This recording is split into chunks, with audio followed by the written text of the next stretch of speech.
She was never going to amount to anything anyway. We all knew it. Even her father knew it before he left. My Aunt Sandra said that to 23 people at my grandmother's 70th birthday dinner. 23 people holding forks, holding wine glasses, holding their breath. My name is Maya Calloway. I was 19 years old. And by the time you finish hearing this story, you will understand why the woman who said those words now sends me emails I never open. The town is called Delmore, Georgia. Population 8,400. One traffic light. A Dollar General that smells like cheap plastic and powdered cheese. The kind of place where everybody's business becomes everybody's story before the week is out. My grandmother's house sat at the end of Pickett Lane, a white clapboard two-story with green shutters and a porch that sagged on the left side, where Uncle Roy had backed his truck into it in 2003 and never fixed it. There was always sweet tea in a glass pitcher in the refrigerator. There was always the smell of pine sol and something frying on the stove. And there was always a hierarchy. At the top of that hierarchy sat my cousin Desiree. Desiree was Sandra's daughter. She was 2 years older than me, had her mother's wide smile and her grandfather's easy confidence, and had been told since birth that she was extraordinary. She got the front bedroom when we stayed over the one with the window seat. She got the longer hugs. She got the college fund that everybody talked about at Christmas like it was a national monument. Desiree was going places, they said. Desiree had a plan. I had a mother who worked doubles at the county hospital, and a father who sent birthday cards every few years from addresses that kept changing. I was quiet where Desiree was loud. I read where she performed. I saved where she spent. None of those things were virtues in a family that mistook volume for ambition. My grandmother Nana B was different. She would sit with me on that sagging porch on Sunday evenings and ask me what I was reading. She would listen, really listen, her hands folded in her lap, her eyes steady on mine. She told me once, when I was 12, "Baby, still water runs the deepest." I didn't fully understand it then. I do now. But Nana B had a heart condition that slowed her down by the time I was 15. And in that house, with her energy reduced and Sandra's filling every available space, the hierarchy calcified into something colder. Something with rules nobody said aloud but everyone enforced. The first time Sandra made her contempt official, I was 14. We were in Nana Bea's kitchen on Thanksgiving. I had just told everyone that I wanted to study architecture. I had a actual folder, with printed articles, photos of buildings I loved, notes I'd taken in my school library. I put it on the table. I was proud of it. Sandra looked at it the way you look at a child's crayon drawing when you are not the child's parent. She said, "Maya, that's real sweet. Architecture school, though baby, that costs money. Real money. Has your mama talked to you about what's realistic?" 22 seconds of quiet followed that sentence. I counted them. I said, "Yes, ma'am." I closed the folder. I put it in my bag. The second incident happened when I was 16. I had won a regional essay competition first place, a 500 scholarship, my name in the Delmore Courier. My mother taped the article to our refrigerator for months. I brought a copy to Easter dinner because my mother asked me to, because she was proud. Sandra read it. Nodded once. Then said, "Desiree, didn't you place in that speech competition last year? Tell everybody about that." And the table turned. And Desiree talked for 11 minutes. I know because I watched the clock above the stove. The third time, I was 17. Nana B had quietly offered to co-sign a small private scholarship loan so I could attend a summer architecture program at Georgia Tech 2 weeks, 1,200, a genuine opportunity. Sandra found out. She came to our house on a Tuesday evening. I heard her through the wall of my bedroom. Her voice was low and careful, which was worse than loud. She told my mother that Nana Bea's finances were not stable, that co-signing anything was reckless, and that it wasn't fair to put that burden on an old woman for a 2-week hobby program. I did not go to Georgia Tech that summer. The fourth incident was the birthday dinner. The one I told you about at the beginning. 23 people. Wine glasses. My grandmother's 70th birthday. Sandra standing at the head of the table, delivering her verdict on my future like it was already decided, like I was a case that had already been closed. She was never going to amount to anything anyway. We all knew it. Even her father knew it before he left. I looked at my grandmother. Nana Bea's face was very still. Her eyes were wet. She was the only person in that room who looked at me after it was said. That was the inciting act. Not because it was the cruelest though it was, but because of what I saw in Nana Bea's eyes. It wasn't pity. It was an apology. She was sorry she couldn't protect me from her own daughter. And I understood in that moment that nobody in this family was going to protect me. Not from Sandra. Not from the story Sandra had decided to tell about who I was.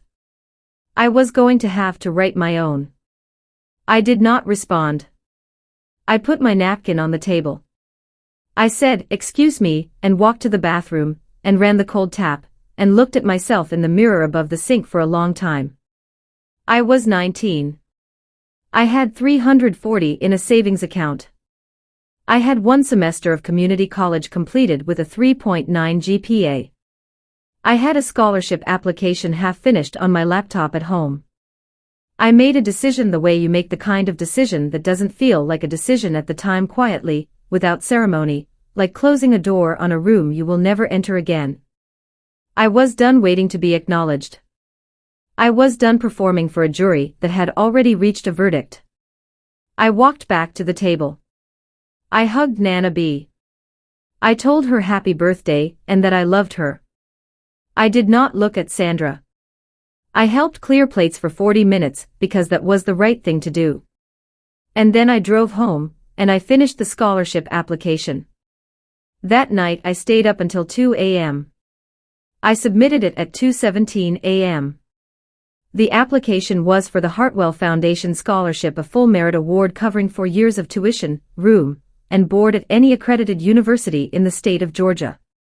$187,000 in total value. It required 3 letters of recommendation, a portfolio, and a personal essay. I had the letters already. My community college architecture professor, Dr. Willa Fenton, had been trying to get me to apply to programs for a year. My high school English teacher, Mrs. Patrice Odom, had written me a letter 2 years prior for a different application and told me to use it whenever I was ready. And Nana B, I called her the morning after the birthday dinner and asked her to write me a letter. She said, "I've been waiting for you to ask me, baby." I drove to her house on a Saturday, and we sat on that porch for 3 hours. She told me things she'd never said at a family dinner. That she had watched me since I was small. That she had seen something in me that she recognized, and that the recognition scared Sandra, not because Sandra was evil, but because Sandra was afraid of what she hadn't produced herself. "That woman loves Desiree so hard," Nana B said, "that she's got no room left to love anyone else without feeling threatened." Nana B wrote the letter by hand. 4 pages. I had it typed and included it exactly as she had written it. The portfolio took me 6 weeks. I documented every design project I had completed at community college, including a community center redesign I had proposed for Delmore, full drawings, cost estimates, a written rationale. I had built it as a class project. My professor had called it graduate-level thinking. I included that quote, cited its source. The personal essay was about the porch. About sitting on the sagging left side with Nana B. About learning that the places nobody bothers to fix are often the places where the most important conversations happen. About what it means to build something that holds people, even imperfectly. I submitted everything on November 14th. The letter came February 3rd.